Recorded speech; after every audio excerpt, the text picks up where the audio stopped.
En un caluroso día de verano, Siddhartha Gautama estaba atravesando un bosque junto a su principal discípulo, Ananda. Sediento, el Buda se dirigió a su acompañante. Ananda, hace algo más de una hora cruzamos un arroyo. Por favor, toma mi cuenco y tráeme un poco de agua. Me siento muy cansado.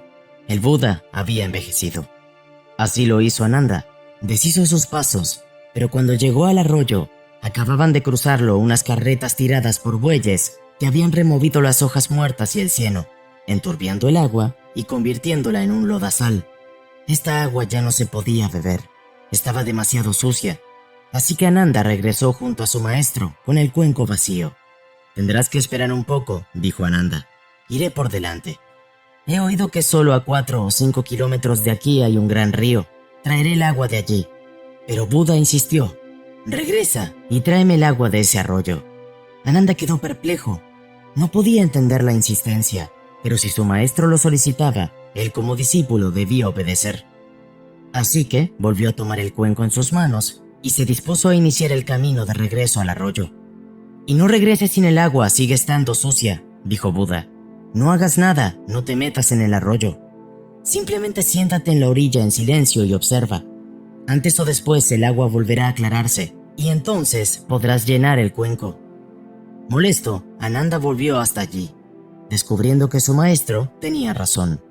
Aunque aún seguía algo turbia, el agua estaba visiblemente más clara, de modo que se sentó en la orilla observando pacientemente el flujo del río. Poco a poco el agua se tornó cristalina. Ananda tomó el cuenco y lo llenó de agua, y mientras lo hacía, comprendió que había un mensaje en todo esto. Ahora podía comprender. Rebosante de júbilo, Ananda regresó bailando hasta donde estaba Buda, entregándole el cuenco y postrándose a los pies de su maestro para darle las gracias. «Soy yo quien debería darte las gracias. Me has traído agua», dijo Buda. «Volví enojado al río», contestó Ananda, «pero sentado en la orilla he visto cómo mi mente se aclaraba, al igual que yo en el agua, al igual que el agua del arroyo. Si hubiera entrado en la corriente se habría enturbiado de nuevo. Si salta dentro de la mente genera confusión y empiezan a aparecer problemas.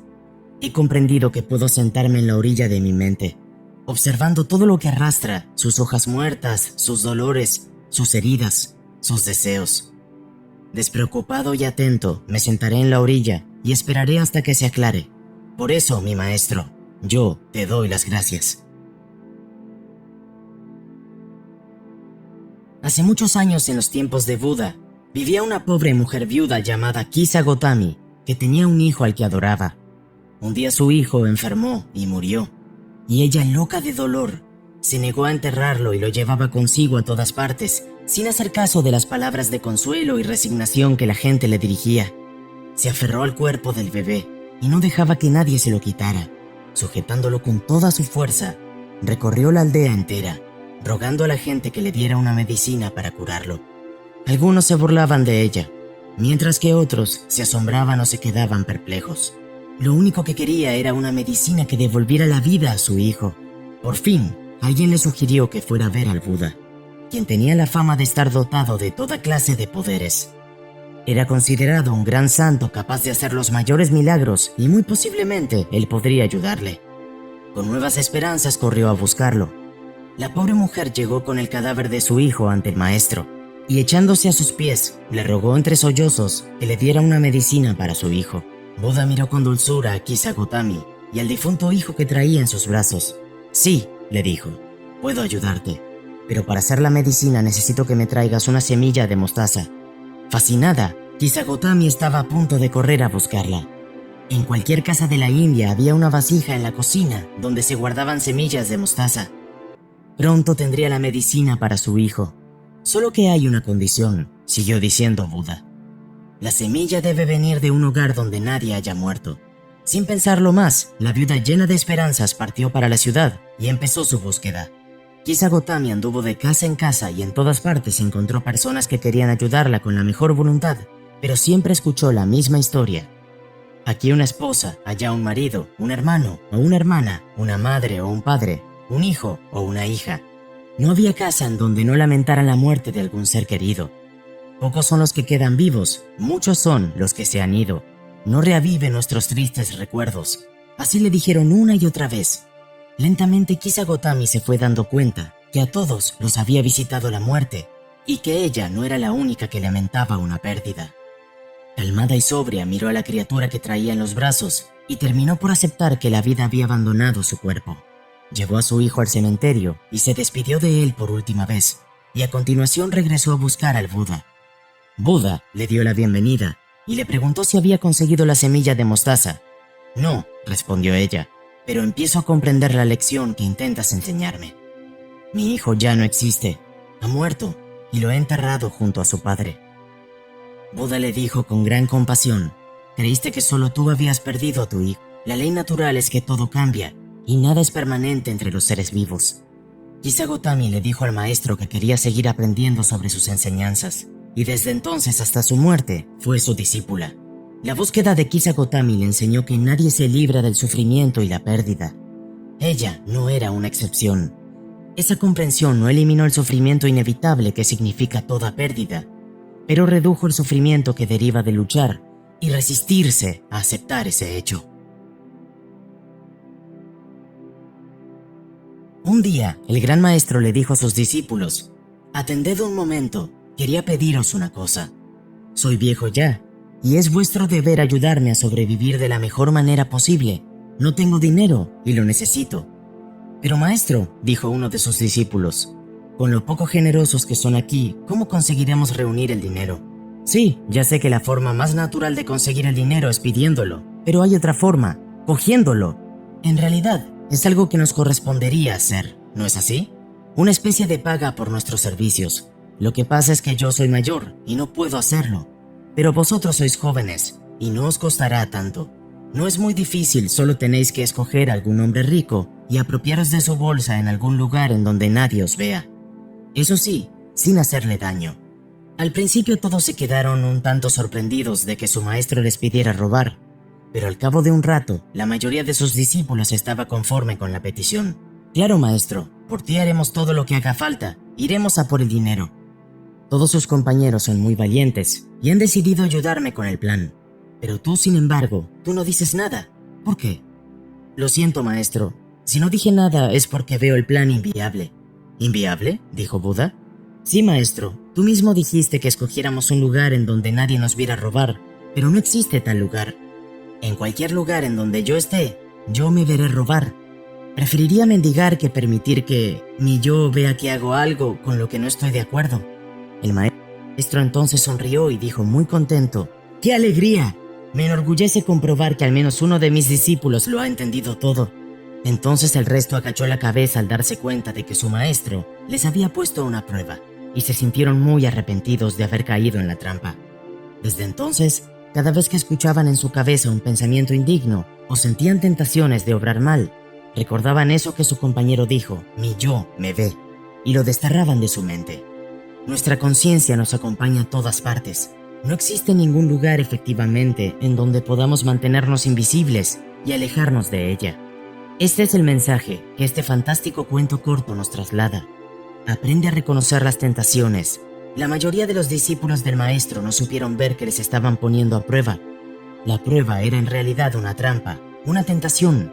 En este caso, el maestro les tentaba y les proponía mostrar su fidelidad a pesar de cometer un acto inapropiado. Ellos decidieron caer en la tentación de cumplir la orden de su maestro a pesar de todo, porque no se dieron cuenta de que en realidad era una prueba. La conciencia va a todas partes con nosotros. Podrás esconderte de los ojos de otras personas, pero debes saber, tal y como nos recuerda el discípulo que supo decir que no al maestro, que nunca podrá ser invisible a los ojos de nuestra propia conciencia. Así, cada vez que cometas un comportamiento inadecuado o te llegue algún pensamiento malo, puedes recordar que tu yo interno te ve. De ahí que cada vez que hacemos algo que consideramos inapropiado, sintamos remordimientos. Nuestro yo nos lo recuerda porque lo vio, y en realidad somos bien conscientes de ello. La necesidad de aprender a decir que no.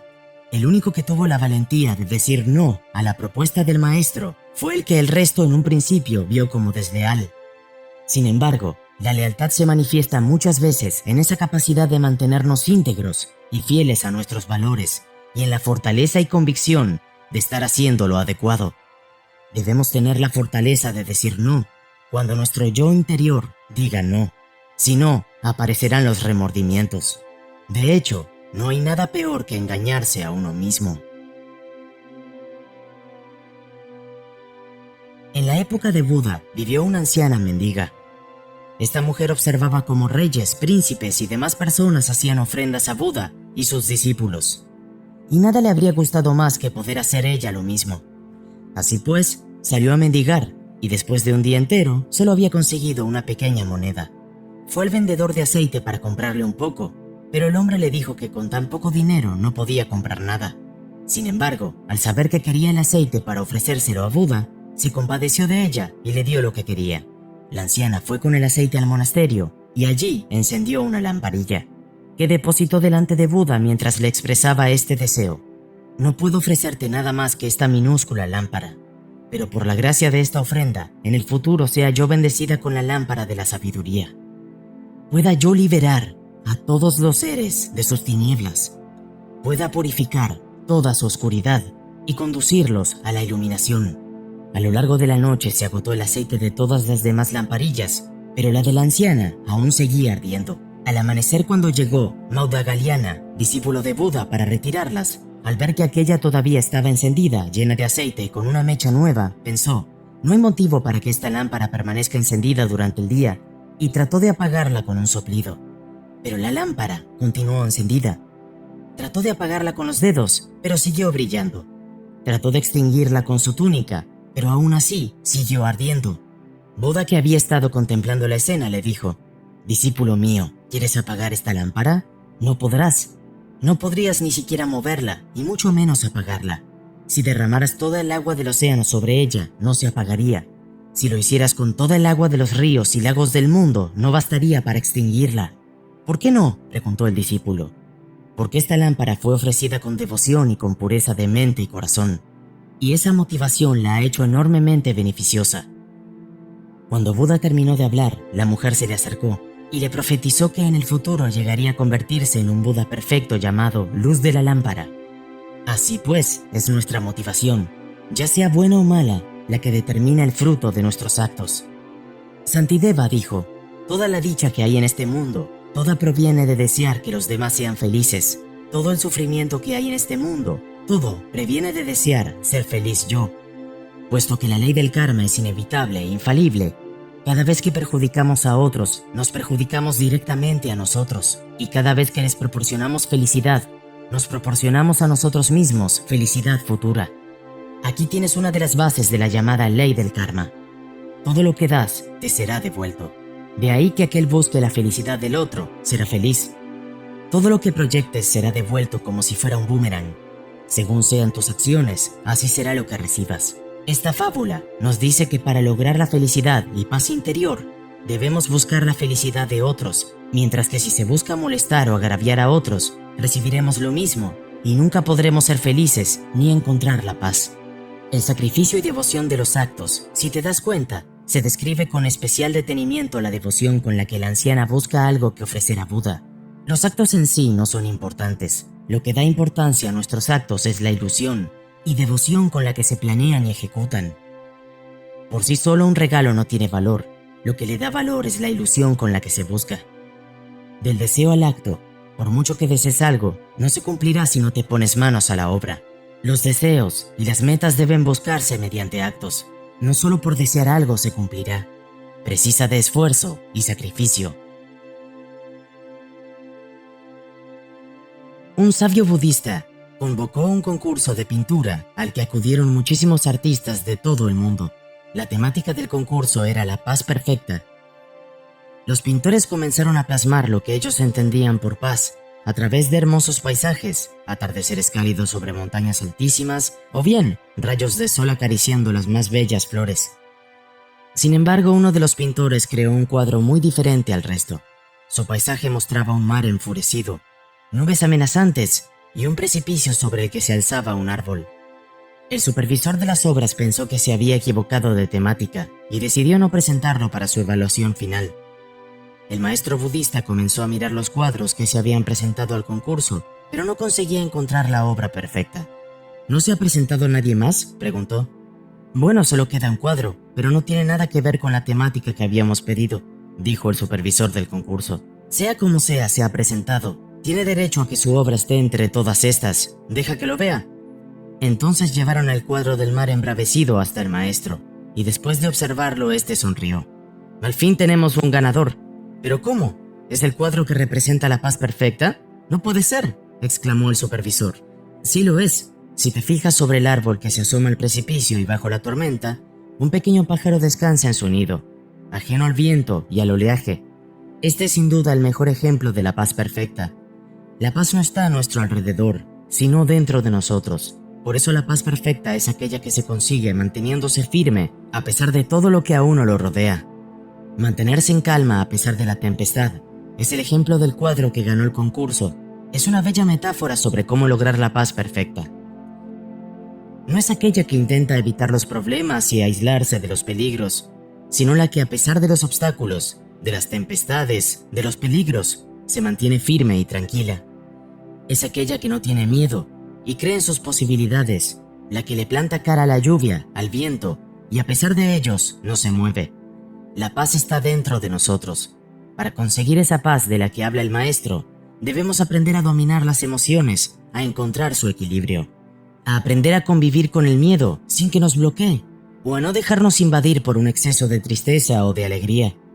Debemos aprender a controlar las frustraciones, a valorar las emociones para usarlas a nuestro favor y no en nuestra contra. De esta forma, controlando las emociones, lograremos la paz perfecta. Cuenta la leyenda que un monasterio budista ubicado en una ladera casi inaccesible de las frías y escarpadas montañas del Himalaya, un día uno de los monjes guardianes más ancianos falleció. Le hicieron los rituales tibetanos propios para esas ocasiones, llenas de profundo respeto y misticismo. Sin embargo, era preciso que algún otro monje asumiera las funciones del puesto vacante del guardián. Debía encontrarse el monje adecuado para llevarlas a cabo. El gran maestro convocó a todos los discípulos del monasterio para determinar quién ocuparía el honroso puesto del guardián. El maestro, con mucha tranquilidad y calma, colocó una magnífica mesita en el centro de la enorme sala en la que estaban reunidos, y encima de esta colocó un exquisito jarrón de porcelana, y en él una rosa amarilla de extraordinaria belleza, y dijo: «He aquí el problema. Asumirá el puesto de honorable guardián de nuestro monasterio el primer monje que resuelva este acertijo». Todos quedaron asombrados mirando aquella escena, un jarrón de gran valor y belleza con una maravillosa flor en el centro. Los monjes se quedaron como petrificados en el más respetuoso silencio, hundidos en interrogantes internos. ¿Qué representaría ese bello jarrón con flores? ¿Qué hacer con él? ¿Cuál podría ser el enigma encerrado en tal delicada belleza? ¿Simbolizaría acaso las tentaciones del mundo? ¿Podría ser algo tan simple como que necesitara agua la flor? Eran tantas las preguntas. En un momento determinado, uno de los discípulos sacó una espada, miró al gran maestro y a todos sus compañeros, se dirigió al centro de la sala y ¡zas!, destruyó todo de un golpe. Tan pronto el discípulo retornó a su lugar, el gran maestro dijo: «Alguien se ha atrevido no solo a dar una solución al problema, sino a eliminarlo. Honremos a nuestro guardián del monasterio». En realidad poco importa cuál sea el problema. Hay problemas cuyo aspecto nos confunde, pues halaga los sentidos. En el fondo sigue siendo un problema. Si el problema es exactamente eso, un problema, y precisa ser eliminado, no importa que se trate de una mujer sensacional, o de un hombre maravilloso, o de un gran amor que se ha esfumado. Por más hermosa que haya sido la experiencia que has vivido o lo significativa que haya sido la persona con quien has estado, si no existiera más sentido para ello en tu vida, tiene que ser eliminado. Muchas personas cargan la vida entera el peso de cosas que fueron muy importantes en su pasado y que hoy solamente ocupan un espacio inútil en sus mentes, espacio que es indispensable para recrear la vida. Un antiguo proverbio chino dice: «Para que tú puedas beber vino en una copa que se encuentra llena de té, es necesario primero tirar el té, y entonces podrás servir y beber el vino». Limpia tu vida. Comienza por las gavetas, armarios, hasta llegar a aquellas personas del pasado que no tienen más sentido que sigan ocupando un espacio en tu mente. Exígete a ti mismo lo que te gustaría exigirle a los demás, y a los demás dejarlos tranquilos sin esperar nada de ellos. Así te ahorrarás disgustos. No te quejes con tu Dios diciéndole que tienes un gran problema. Dile a tu problema que tienes un gran Dios, y ese Dios eres tú.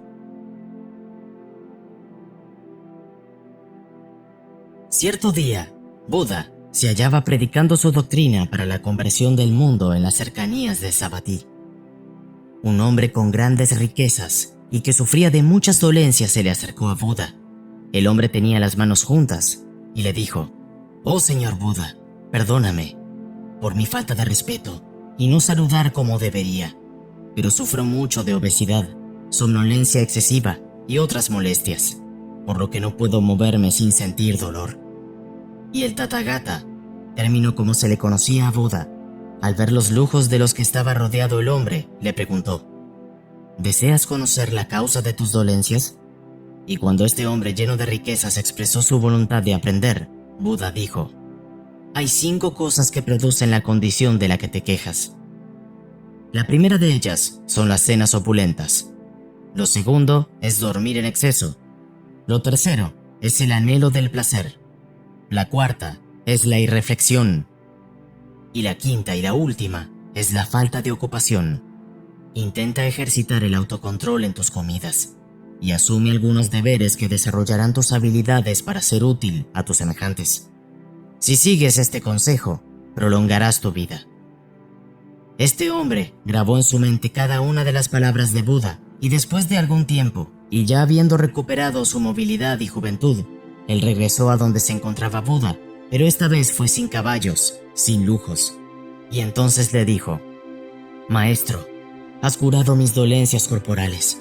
Ahora vengo a buscar la iluminación de la mente». Y Buda le dijo: «El mundano nutre su cuerpo, pero el sabio nutre su mente. El que se entrega a la satisfacción de su apetito obra su propia destrucción, pero el que camina en el sendero tendrá tanto la salvación del mal como una vida larga y plena. En esta vida, si solo alimentamos nuestro vientre y nuestros deseos, ¿qué será de nosotros? Si duermes demasiado, caminas sin pensar y simplemente persigues el placer. No eres de ninguna utilidad para tu comunidad o tus semejantes. ¿Qué será de ti si ahora eres solo una pequeña raíz naciente? ¿En qué tipo de árbol te convertirás al vivir siempre de esa forma? Encuentra siempre el yin y el yang, la cantidad adecuada de sueño, nutrición y utilidad. Disfruta de la vida, pero también asegúrate de ocuparte en algo. Encuentra el significado de tu vida. Fíjate que algunas metas que siempre tratarán de nutrir tu mente, hacerla expandirse para que puedas entender lo que hay en este universo. Esto es Universo Consciente. Si te ha gustado este video, puedes dar like, comentar o suscribirte. ¡Vamos, inténtalo! Te estamos esperando.